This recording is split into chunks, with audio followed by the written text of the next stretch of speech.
ಚಿಂತಕ, ಹೋರಾಟಗಾರ, ತತ್ವಪದಕಾರ ಶ್ರೀ ಶ್ರೀ ಮರಿರಂಗಯ್ಯ ಸ್ವಾಮೀಜಿ ಆದಿಜಾಂಬವ ಹಾಗೂ ಸಾಧು ಸಂತರ ಮಠ ಶ್ರೀ ಬಿದಲೋಟಿ ಇವರ ತತ್ವಪದ ಆಡುವುದರಲ್ಲಿ ಉತ್ತಮ ಛಾಪು ಮೂಡಿಸಿದಂತಹ ವ್ಯಕ್ತಿ.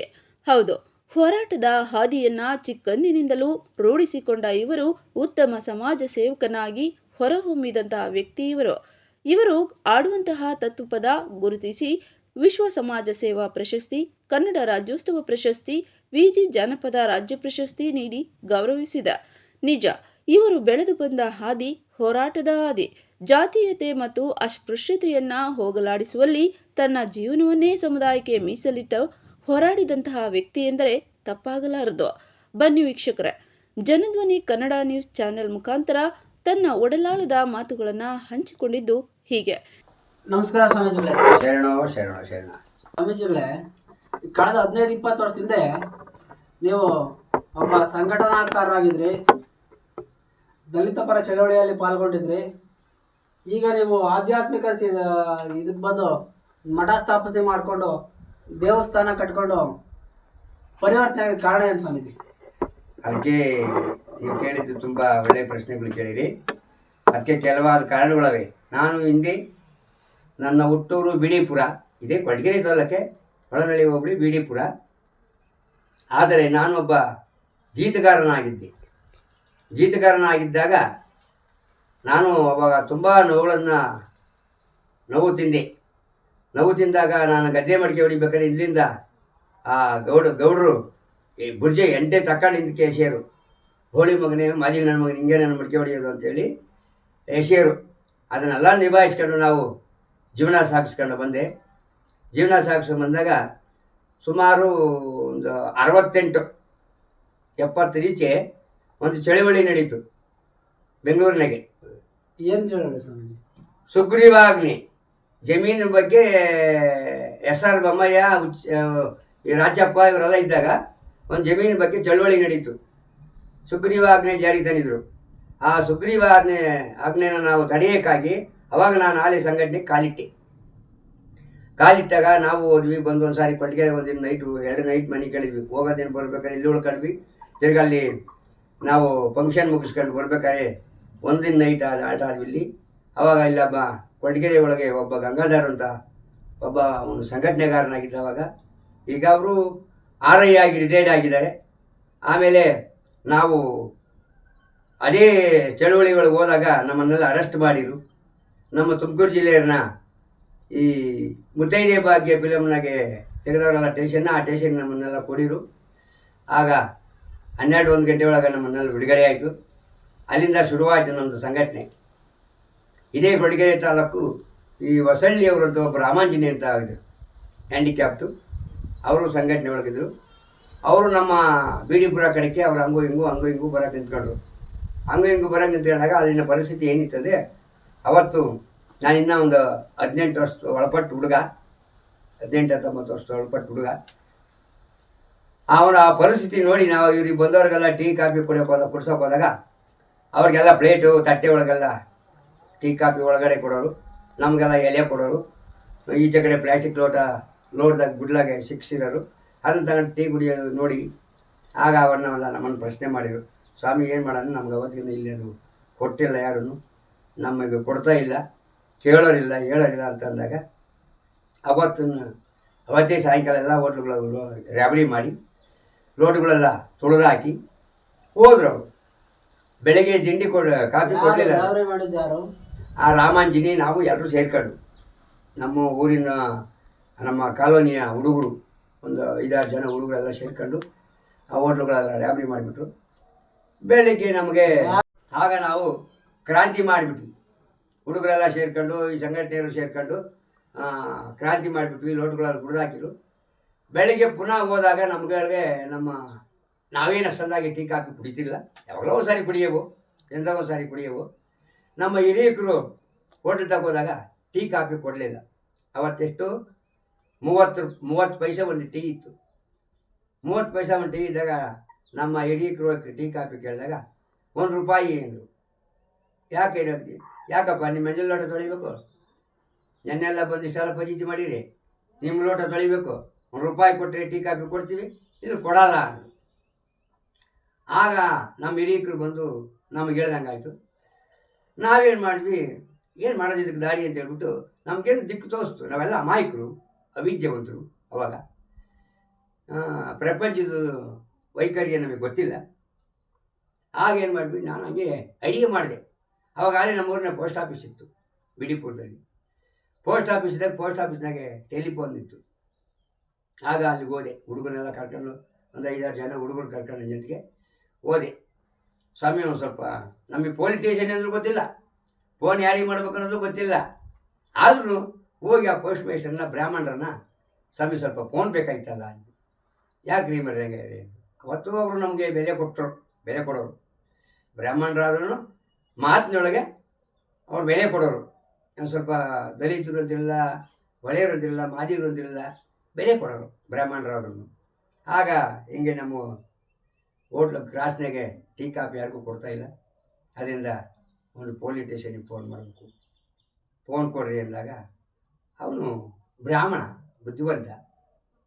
ಆಗ ಅವಾಗ ಏನು ಮಾಡಿದ, ಬರೀ ಇನ್ನೂ ಕೈಕಾಲು ಮಕ್ಕ ತೊಗೊಂಡಿಲ್ಲ, ಏಕದಮ್ ನಾನು ಫೋನಿಗೆ ಕೈ ಕಾಲ ಇನ್ನೊಂದು ಗಂಟೆ ಬಿಟ್ಕೊಂಡು ಹೋಗ್ರಿ, ಗಂಟೆ ಬಿಟ್ಕೊಂಡು ಹೋಗಿ ಅಷ್ಟೊತ್ತಿಗೆ ನಾನು ಕೈಕಾಲು ಮಕ್ಕ ಸ್ನಾನ ಮಾಡ್ಕೊಂಡು ರೆಡಿ ಆಗ್ತೀನಿ, ಫೋನ್ ಕೊಡ್ತೀನಿ ಅಂತ ಹೇಳಿದ್ವಿ. ಸಜೆಷನ್ ಹೇಳಿ ಕಳಿಸ್ದೆ. ಸಲಹೆ ಹೇಳಿ ಕಳಿಸಿದಾಗ ನಾವೇನು ಮಾಡಿದ್ವಿ, ಒಂದು ಗಂಟೆ ಹೊತ್ತು ಕಾದ್ವಿ. ಮತ್ತೆ ಪುನಃ ಒಂದು 7 ಜನ ಎಲ್ಲ ಏಕವಾಗಿ ಹೋದ್ವಿ.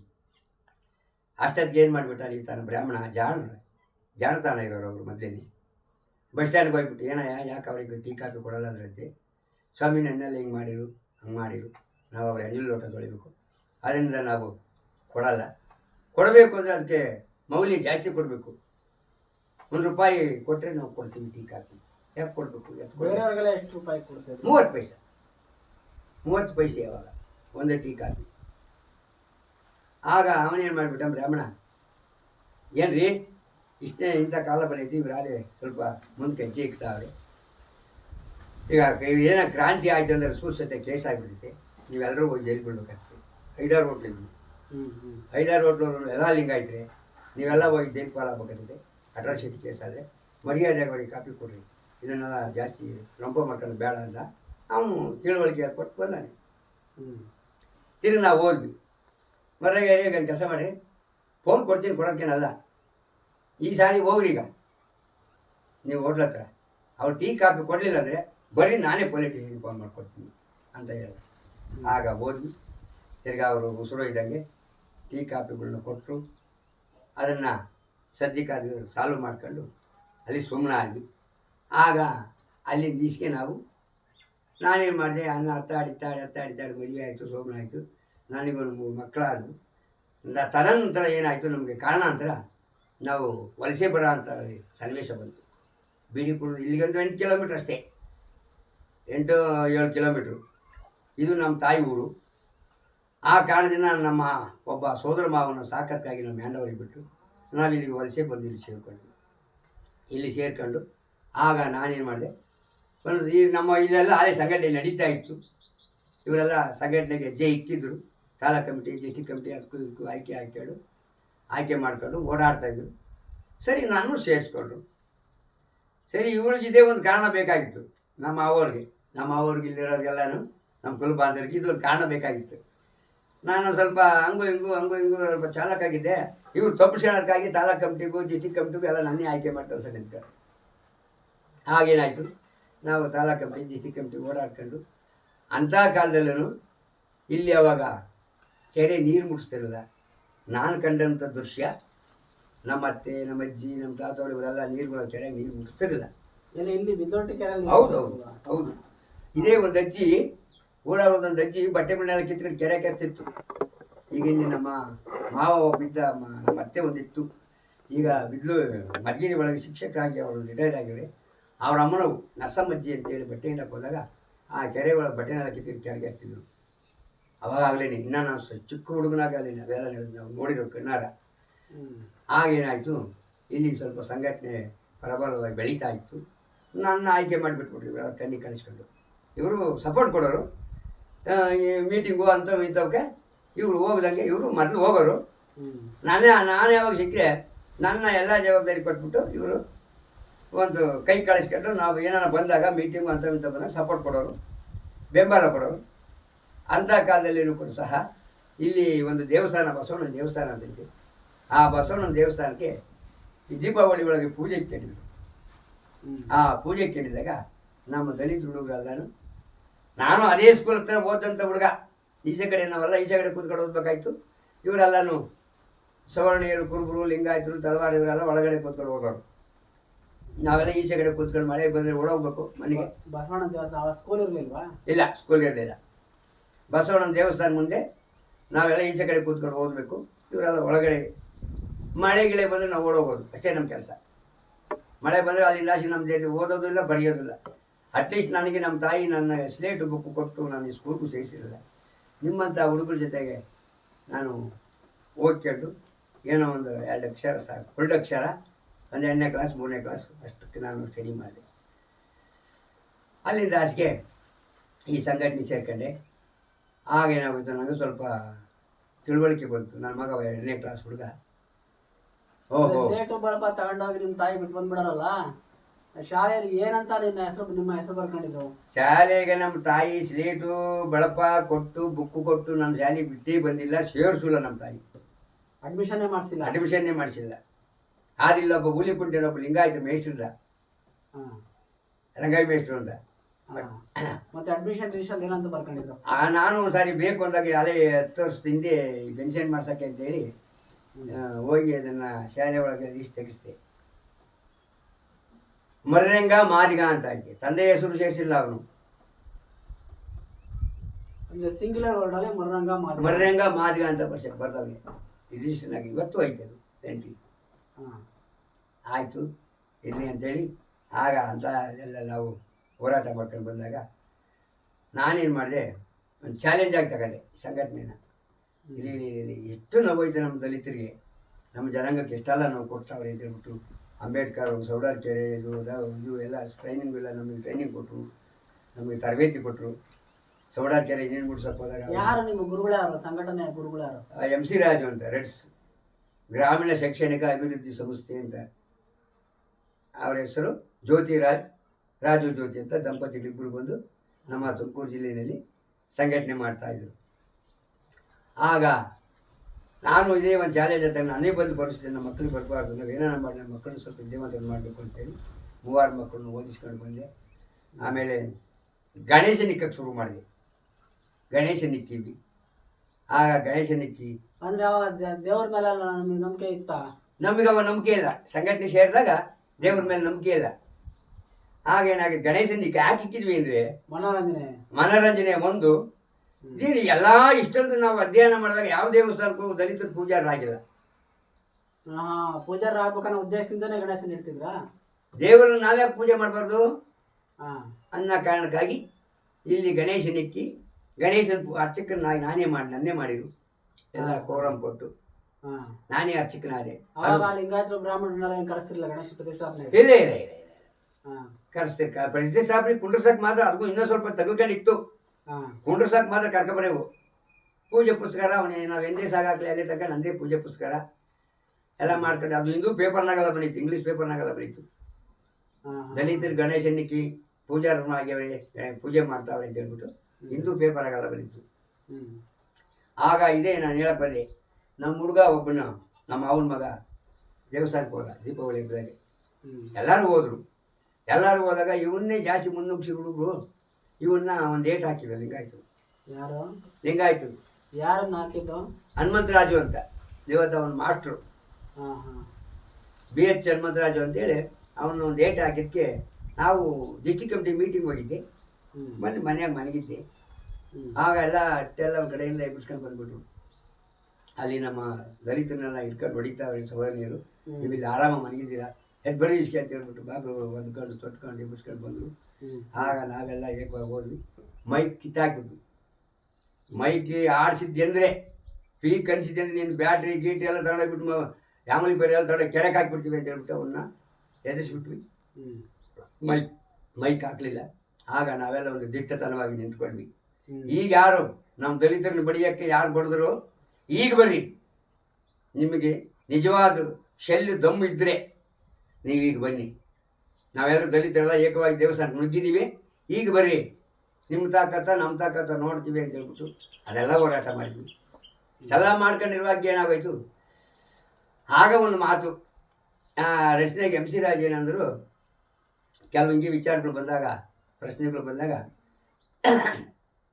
ಇಂಥವ್ರಿಗೆ ಸಂಘಟನೆ ಬೇಕಿರೋದು ನಿಮ್ಮಂಥ BA BEd ಓದಿರೋರಲ್ಲ, BCom ಓದಿರೋರಲ್ಲ, ಇಂಥ ಮರಿರಂಗಯ್ಯನಂಥವ್ರಿಗೆ ಇಂಥ ತಿಳುವಳಿಕಸ್ತರು ಅವರು ಸಂಘಟನೆ ಮುಂದುವರ್ಸೋದು ಅಂತ ಹೇಳ್ಬಿಟ್ಟು ಸಂಘಟನೆ ಮುಂದುವರಿಯೋ ತನಕ ಇದ್ದರು.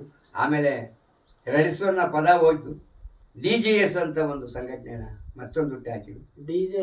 DJS ದಲಿತ ಜಾಗೃತಿ ಸಮಿತಿ ಅಂತ. ಹಂಗಾಗಿ ಆವಾಗ ಹೋಬಳಿ ಲೀಡರ್ಗಳು ಸಂಬಳ ಫಿಕ್ಸ್ ಮಾಡಿದ್ರು. ಆವಾಗ ಆಯ್ಕೆ ಮಾಡ್ಬೇಕಾದ್ರೆ ನನಗೆ ಎಜುಕೇಷನ್ ಇಲ್ಲ ಅಂತ ಹೇಳ್ಬಿಟ್ಟು ನಾನು ಅಲ್ಲೂ ಸೋಚನೆ ಮಾಡಿಬಿಟ್ರು. ಅದು ಬಿಟ್ಬಿಟ್ಟೆ. ಅಲ್ಲಿಗೆ ಯಾಕೋ ಬೇಜಾರಾಗಿತ್ತು, ಸಂಘಟನೆ ಬೇಜಾರಾಗಿಬಿಟ್ಬಿಟ್ಟೆ. ಆಗ ನಮ್ಮ ತಾಯಿ ವೈರೋಗ್ಯವಾಗಿತ್ತಲ್ಲ, ನಾನು ಅದನ್ನೇ ಅನುಸರಿಸ್ಬಿಡಂಬಿಡು ಅಂತ ಹೇಳ್ಬಿಟ್ಟು ವೈರೋಗ್ಯಕ್ಕೆ ಬಂದೆ. ಆಮೇಲೆ ಇದೇ ತಾಲೂಕಿನ ಗೊಲ್ಲಳ್ಳಿ ಚಿಕ್ಕಪ್ಪಯ್ಯ ಅಂತ ಗಜಧ್ವನಿ ಪೇಪರ್ ಎಡಿಟ್ರು, ಸಂಪಾದಕರು ಅವರು ಇಲ್ಲಿ ಗೌರಿಗೆರೆ ಕ್ರಾಸ್ನಾಗೆ ಒಂದು ಗುಡಿಸಲು ಕಟ್ಟಿಸ್ಬಿಟ್ಟು ಎಲ್ಲರನ್ನೂ ಒಗ್ಗಟ್ಟು ಸಂಘಟನೆ ಮಾಡಿ ಒಂದು ಆಶ್ರಮ ಮಾಡಬೇಕಂತ ಮಾಡಿ ಒಂದು 2-3 ವರ್ಷ ನಡೆಸಿರು. ಅವರು ಬಿಟ್ಬಿಟ್ರು. ಸೊ MC ರಾಜನ ಜೊತೆ ಹೋದ್ವಿ, ಅಲ್ಲಿ ಹಂಗಾಯ್ತು. ಇವನಿಂದ ಬಿದ್ವಿ, ಇಲ್ಲಿ ಹಿಂಗಾಯ್ತು. ಯಾವ್ದು ಮಾಡಿದ್ರು ತನ್ನ ಸ್ವತಂತ್ರ ತಾನು ಮಾಡಬೇಕು, ತನ್ನ ಕಾಲ ಮೇಲೆ ತಾನು ನಿಂತ್ಕೋಬೇಕು ಅಂತ ಹೇಳ್ಬಿಟ್ಟು ನಾನೊಂದು ನಿರ್ಧಾರ ತಗೊಂಡು ವೈರಾಗ್ಯಕ್ಕೆ ಇಳಿದ್ಬಿಟ್ಟು ದೀಕ್ಷೆ ತಗೊಂಡೆ. ನಮ್ಮ ತಾಯಿ ಹೆಸರು ಉಳಿಸೋಕ್ಕೆ ಅಂತ ದೀಕ್ಷೆ ತಗೊಂಡು ಆಗ ಈ ಒಂದು ಪುಟ್ಟದೊಂದು ದೇವಸ್ಥಾನ ಮಾಡ್ಕೊಂಡು ಅಲ್ಲಿಂದ ಇಲ್ಲಿವರೆಗೂ ನಾವು ಪೂಜೆ ಪುರಸ್ಕಾರಗಳು ಮಾಡಿಕೊಂಡು ವರ್ಷಕ್ಕೊಂದ್ಸಾರಿ ಕಾರ್ಯಕ್ರಮ ಮಾಡ್ಕೊಂಡು ಬರ್ತಾ ಇದ್ದೀವಿ. ಆದರೂ ದಲಿತರು ಏನು ಮಾಡೋಕ್ಕೋದ್ರು ದಲಿತರನ್ನ ಮುಂದೆ ಬಿಡಲ್ಲ.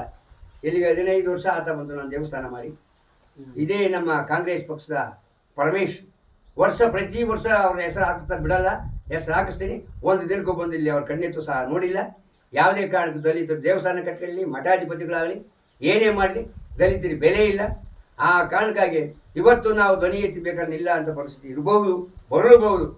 ನಮ್ಮ ದಲಿತರಿಗೆ ಮೀಸಲಾತಿ ವರ್ಗೀಕರಣೆ ಆಗೋ ತನಕ ಅಂದ್ರೆ ಈಗ ಹೋಗಿ ನೀವು ಪರಮೇಶ್ವರ್ MLA ಸಾಹೇಬ್ರನ್ನ ಭೇಟಿ ಮಾಡಿದ್ದೀರಾ?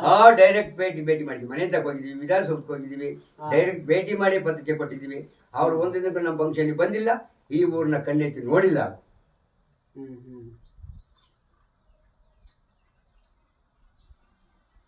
ಇಷ್ಟಕ್ಕೆ ನಾನು 2 ಮಾತು ಹೇಳಿ. ಮತ್ತೆ ಬಾಲ್ಯ ಜೀವನ ನೀವು ಚಿಕ್ಕಂದಿನಿಂದ ಇದ್ದಾಗ ಯಾವ ರೀತಿ ಶೋಷಣೆ ಒಳಪಟ್ರಿ, ಯಾವ ರೀತಿ ನೋವು ನಲಿವುಗಳನ್ನ ಅಂದ್ರೆ ಬಡತನದಲ್ಲಿ ಹುಟ್ಟಿ ಬೆಳಿಬೇಕಾದ ಸಂದರ್ಭದಲ್ಲಿ ಯಾವ ರೀತಿ ಶೋಷಣೆ ಮತ್ತೆ ಬಡತನದ ಒಂದು ಇದು ನಿಮಗೆ ಉದ್ಭವ ಆಯಿತು? ನನಗೆ ಅದು ಒಂದು ಆಶ್ಚರ್ಯ. ಇವತ್ತು ನಾನು ಹೇಳಿದ ಫಸ್ಟ್ ಗೌಡರು ಕೇಳಿದ್ರೆ ಕೆಲಸ ಮಾಡ್ಬೇಕಾರೆ ಇದು ಯಾಕೆ ಮೂಡ್ತು ಅಂದ್ರೆ ನನಗೆ ಆ ನೋವುಗಳನ್ನು, ನಾನು ಬಡತನದ ನೋವು ಉಂಡಿದ್ನಲ್ಲ. ನಮ್ಮ ತಾಯಿ ಬಿಡಿಪುರದಿಂದ ಸುಮಾರು ಒಂದು 10 ಕಿಲೋಮೀಟರ್ ದೂರ ಕಳೆಗೆ ಹೋಗೋದು, ಕಳೆ ಕೇಳಕ್ಕೆ ತೆನೆ ಕೊಯ್ಯಕ್ಕೆ ಅಷ್ಟು ದೂರ ಹೋಗೋದು. ಬನ್ನೂತಿ ಅಂತ ಆಯ್ತಾ, ದೊಡ್ಡಬಳ್ಳಾಪುರ ತಾಲೂಕು, ಆ ಕಡೆ ಕೆಲ್ಸಕ್ಕೆ ಹೋಗೋದು.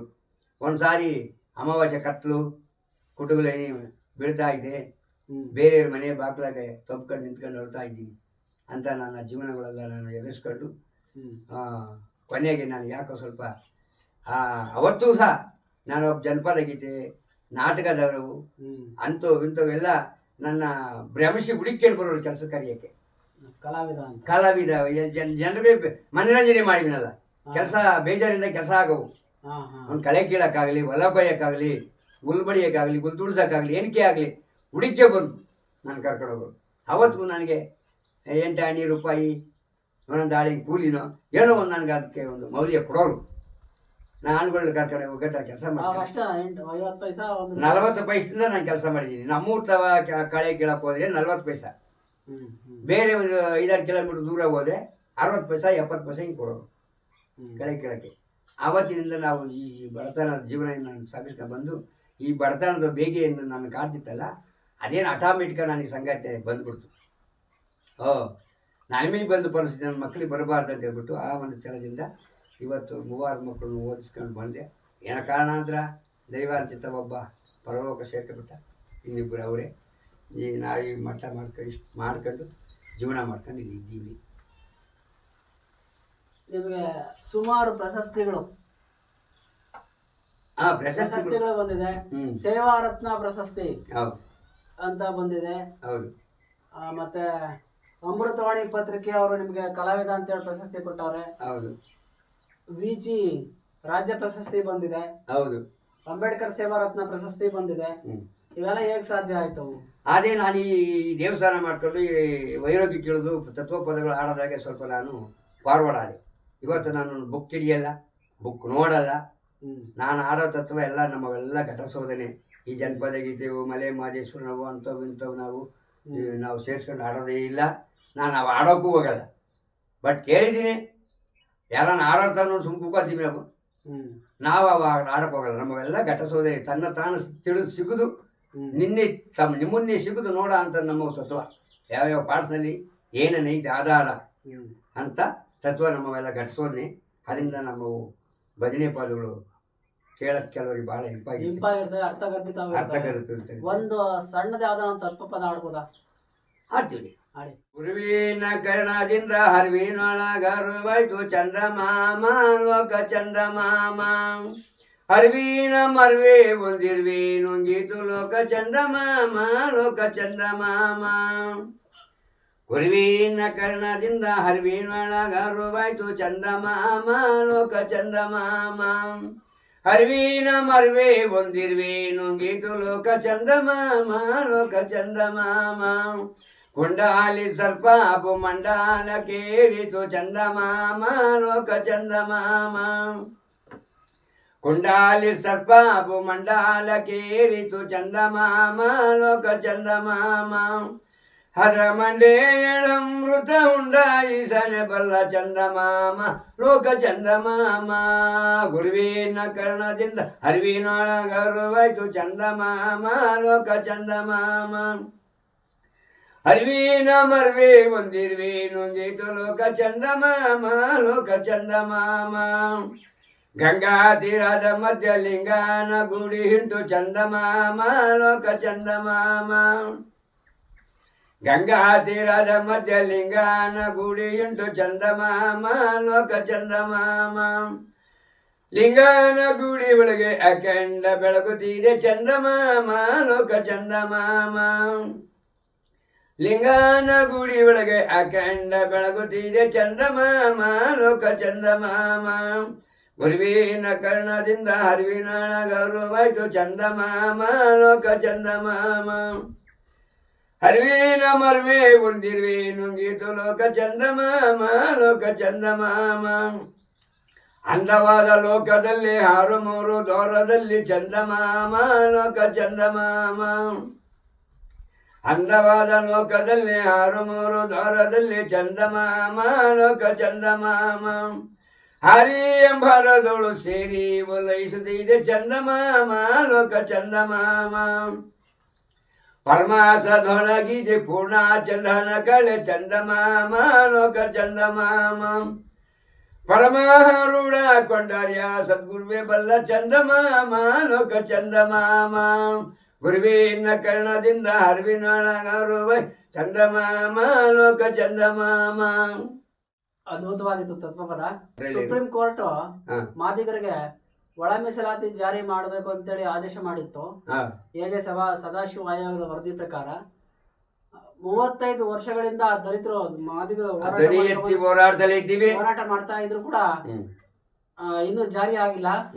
ಇವತ್ತು ಫ್ರೀಡಂ ಪಾರ್ಕ್ ನಲ್ಲಿ ಪ್ರತಿಭಟನೆ ನಡೀತಾ ಇದೆ. ಲಕ್ಷಾಂತರ ಜನ ಅಲ್ಲಿ ಸೇರಿದ್ದಾರೆ. ಇದ್ರ ಬಗ್ಗೆ ನೀವೇನ್ ಹೇಳಕ್ ಇಷ್ಟಪಡ್ತೀರಾ? ಇದ್ರ ಬಗ್ಗೆ ನಾವು ಇದು ನಮಗೆ ಇದೇ ನಮ್ಮ ಹೋರಾಟದ ಹಾದಿನೇ ನಮಗೆ ಒಂದು ಗನ್ ಇದ್ದಂಗೆ. ಈ ಸಂಘಟನೆ ಅಂತಕ್ಕದ್ದು ನಮ್ಮ ದಲಿತರಿಗೆ ಒಂದು AK-47 ಗನ್ ಇದ್ದಂಗೆ. ನಾವು ಇದರಿಂದಲೇ ಸಾಧಿಸಬೇಕು. ಅವನು ಏನು ತಿಪ್ಪೂರ್ನಾಗಲಿಕ್ಕೆ ಸಿದ್ದರಾಮಯ್ಯ ಆಗ್ಬೋದು, ಪರಮೇಶ್ ಆಗ್ಬೋದು, DK ಆಗ್ಬೋದು, ಅವ್ರು ಏನೇ ತಿಪ್ಪೂರ್ನಾಗ ಹಾಕಿದ್ದು ಹೋರಾಟ ನಿಲ್ಲೋದಿಲ್ಲ. ಇದು ಕೊನೆ ಆಗತ್ತ, ಇದು ತೀರ್ಮಾನ ಆಗಬೇಕು. ಮೀಸಲಾತಿದು ಅಲ್ಲಿ ಹೋರಾಟ ನಿಲ್ಲಬೇಕು. ಅಲ್ಲೇ ತನಕ ಈ ಹೋರಾಟ ನಿಲ್ಲಲ್ಲ.